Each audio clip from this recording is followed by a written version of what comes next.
So, walang kami. Kumbaga ayaw lang namin pangunahan yung natulungan. Di ba? So, yung mga, ito Wala, mga, nalulungkot na ako kasi hindi na kami magkasama. Ilabas mo yung totoo. Magpakatotoo tayo. okay, game. Huwag peke. Game. Go. Sino simula? Bakit ka nawala? Bakit ka nawala? Nawala ako kasi... Simula nung una nating problema. Kwento mo. Huwag mo ikwento yung kung ano yung dahilan na kasalanan mo kasi ayoko ring banggitin. Teka, kailan mo siya nawala? Anong date o ano? Yan. December 19 after Christmas party, hindi na siya umuwi. Asa kayo December 19? Hindi. Bakit? Basta kung may problema kami ni Pacboy. Okay, ayoko naman banggitin kung ano man yung ginawa nito. Kaya kung mapapansin nyo, puro bash ako sa social media na hindi ko sinasagot. Naglabas lang ako na, may boyfriend na ako. Naglabas lang ako ng ganun. Wala eh. Doon ako naging masaya eh. Kumbaga, si Pacboy sa side niya, nung time na yon siguro masaya siya. Tapos ako, bumira ako nitong January. Sige, masaya na ako biglang. Ito na yung kasiyahan ko. Ikaw kasi ang problema sa'yo, hindi ka nagpapakita sa social media. Yun lang yung problema. Hindi ka nagsasalita. Kaya iniisip nila, depressed ka dahil sa akin. Dahil dun sa nangyari sa amin ni Tapang, kailan lang naman pumasok siya. Kaya nga. Pero actually, mga idol, kasalanan ko naman din talaga. Kasi nung mga time na kailangan niya ako, yun na nga, yung nasa ospital siya. Wala ako nun. Halos inumaga na ako pauwi nun. Pero, ang totoo nun, kahit nagalit siya kasi yung time na nasa ospital siya, walang kasama yung bata dito sa bahay. Oo, hindi, huwag natin ano yan. Hindi reason, yung sa pagbo-boyfriend mo naman, hindi reason yung mga kasalanan mo na dahil nawala ka nung New Year, hindi yun. Teka lang okay, yung mga nangyari noon na sobrang stress na ako, na-stress na talaga ako na hindi ko na nakayanan, hindi na nakayanan ng mental health ko talaga na lagi ako na hospital, di ba? Yung time na yon, yun na yung nagkaka-problema kami ni Pacboy na. Actually, mahal namin ng isa't isa. Pero, walang kami. Kumbaga, ayaw lang namin pangunahan yung panahon siguro. So, parang tingin namin, nagkakapaan pa kami ng ugali. Tingin ko, may inaantay siya na gawin ko para mapulpil siya na sige, okay na to. Teka lang, maano? Basta yun. Nasabi ko na. Maano? Pulpil. Ano yung pulpil? Mapunan. Mapuna. Pulpil. Kumbaga, kunyari, parang may inaantay siya na bagay na i-improve ko sa akin. Pero tingin niya, hindi pa niya nakikita. So, parang gano'n. So, waiting tayo doon hanggang dumating tayo sa point na hindi na kami magkasundo. Actually, may mga away kami na tago. May away din naman kami na nakikita niyo. Ngayon, kaya kami magkasama ni Kalbo. Yan, kasi para ayoko nakikita siya na ganyan, na parang nahihirapan. Kasi nung hindi na siya nagpapakita, lilinawin ko lang, nung hindi na siya nagpapakita, wala pa si Tapang noon. Wala pa sa buhay ko. Kumbaga, ayun nga, akala ko hindi na siya magpapakita, hindi siya magpaparamdam sa akin kasi ayaw mo nang umuwi, wala naman akong ginawa. Siguro, kasi masungit ako minsan sobrang strict ako sa bahay, di ba? Kaya siguro nagkaganon din to si Pacboy. Pero yung may bagay kasi siya na hindi niya talaga maiwasan, kaya sa utak ko parang sakit-sakit na parang ano bang kulang, ano bang kailangan kong gawin para itigil mo yung ganitong bagay. Parang, napagod na ako na parang yung binibigay kong love, hindi worth it. Yung binibigay kong payo, hindi tumatalab.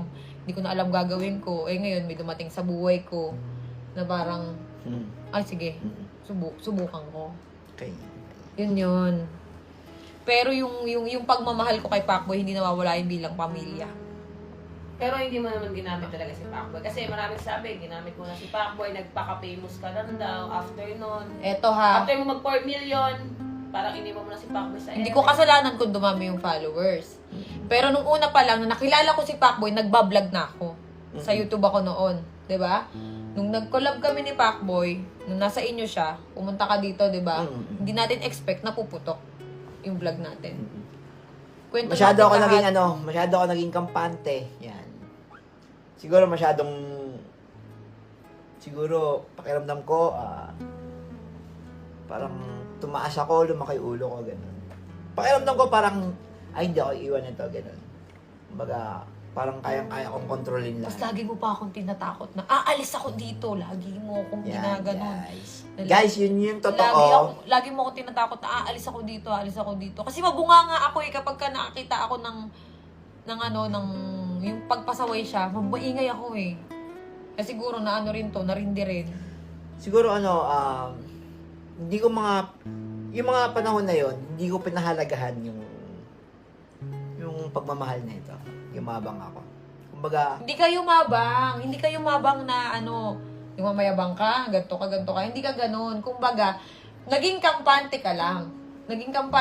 Na, hindi ako iiwan nito. Parang ganun. Daw bibitawan nito. Kabisado mo na ako eh. Parang isang suyo ko lang dito. Ganun. Yun, masyado ka naging kampante. Ayun, gusto ko lang din mag-sorry kay Pacboy. Kung gusto ko rin mag-sorry sa inyo, alam ko, nasaktan ko yung feelings mo. hindi. Ngayon lang, alam mo yan, ngayon lang ako ganto. Hindi ko rin alam, parang biglang boom, biglaan eh. Siguro sa sobrang saya ko, hindi ko na namalayan na nasasaktan ko na pala si Pacboy. Pero wala ka naman sa Kung tutuusin, guys, wala naman siya sa estado na, dyan sa point na yan, hindi siya darating sa point na yan kung naging, Nagpakita ka. hindi, kung siguro kung inayos ko, kung siguro, yung mga panahon na yon, yung problema namin na yon, kung siguro, inintindi ko siya, and then, siya naman, nung time na wala ako, ang naging comfort zone niya is yung nandun siya sa Cebu. And siguro si Boy Tapang yun nandun, that time, na-stress siya sa akin. And tingin ko napagod na rin siya. Naiintindi. Paulit-ulit ka noon Yun na, napagod. napagod na siya. Napagod ka na rin. Kasi tumakbo kayo. Parang napagod ka na rin din. Hindi, Napagod. sa totoo lang. Sa totoo nung nakita ko yung live nito, kasi hindi ako nagkulang eh. Lagi kitang lagi kitang kinokontak araw-araw, di ba? Wala pa ang tapang araw-araw kitang kinokontak, nasan ka, umuwi ka. Di ba? Pero anong ginagawa mo, deadma? Ito, sa loob ng 1 yun yung magkasama. Ano man sa'yo, Pacboy, na yung kay Cherry White na yun, yung magsisimula siya ulit na hindi ka na niya makakasama. Kumbaga, parang magsisimula ulit kayo sa umpisa. Totoo naman kasi niyan. Kaya naman natanggap ko yun sa kanila ni Tapang. Hindi ako tumingin sa hindi ako tumingin sa galit eh. Yung naging sila. Ang tinignan ko kasi dyan, yung mga bagay na naitulong mo. Kung paano mo nabago yung isang Pacboy, kung paano mo natulungan. Di ba?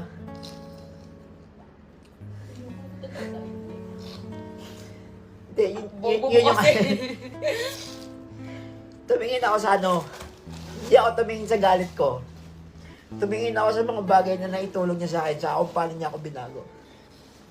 Teka lang, lilinawin ko lang tag dito, lovely. Yung mga vlog namin, sinasabi yung ginamit si Pacboy, nung nawalan siya ng page, yung mga video niya na ginagawa ko, yung mga content sa akin niya ina-upload sa page ko. Kaya guys, Ako pa nag-e-edit nun sa sobrang tamad mo. Alam ko yan. kaya nga, Todo trabaho ako. kaya itong mga oras na to, yung mga, Nalulungkot na ako kasi hindi na kami magkasama. Iyak ako, utang ina niyo. masakit guys, pero kailangan natin tanggapin kasi tutusin, walang problema to tao na to. Sobrang bait nito. Sobrang bait. Hindi niya